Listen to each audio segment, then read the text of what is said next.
Sont mis, on travaille les bureaux de l'histoire de l'UFC et comme on l'avait prédit, les featherweight, les plumes et c'était Tony Ferguson. Exactement. Il va affronter, voilà, et le combat d'ailleurs c'était jamais fait. Roi des frasques, mais un roi calmé.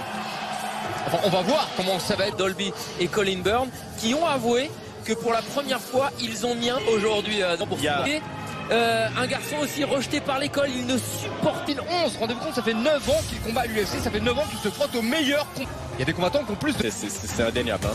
Le tail of the tape avec un avantage d'un...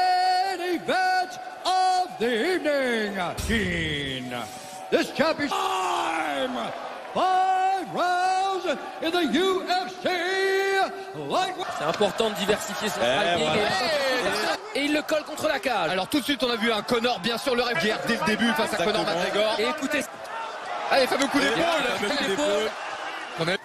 Attention aux sorties, hein, voilà, et au air. Mais Poirier, qu'est-ce qu'il est solide. Très bien. En fait ça marque ce fabrique, hein, ces coups d'épaule. C'est ce que lui dit son coin d'ailleurs. Hein. Break si tu veux breaker. Ah ouais, il peut sortir là, à distance. C'est là où c'est dangereux. Et il essaye de rentrer, il a bien encore une fois la vitesse pour Conor McGregor. Et puis il travaille sur tous les angles. Il revient au corps, il revient à la tête avec la droite. Je suis très Est-ce qu'il n'est pas encore un peu sonné, messieurs? Je t'ai eu, travailler avec le low kick. Intéressant, c'est que ça va vite. Hein. derrière ses frappes. Il lui dit, moi aussi, tu vois, je rentre. Hein.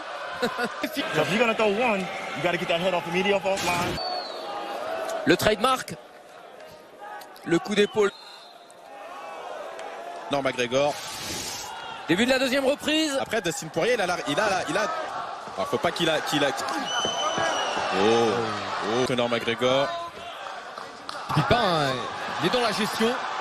Attention. Peut-être l'amener au sol là. Ouais. Ah non. Quasi mieux ses attaques. Regardez de McGregor là. C'est bien. Un peu moins violente. Ouais, belle sortie. Maintenant c'est lui. Et celui qui a touché. On les attaques, il a touché McGregor. Les crochet droit, crochet gauche. Il est touché. Qui joue à ça. Il a davantage ses coups. C'est l'impression qu'on avait en tout cas. Oui, il y a toujours ce pressing là. Quelle démonstration. Et pourtant, Conor qui le dominait en vitesse sur le premier. Comme il se tient. Je pense que la jambe droite, il est blessé. Il y a eu depuis 2016 pour Conor McGregor de rentrer avec un aussi gros combat. On l'a dit. Il monte, c'est-à-dire qu'il n'y a pas eu la mobilité de buste qu'on avait l'habitude de le voir trouver la solution. Et c'est cette frappe qui a fait la différence. Il a été touché, mais pas vraiment déconnecté. Après, il aura déjoué tous les pronostics. On le voyait tous. Cette catégorie des poids légers est en train de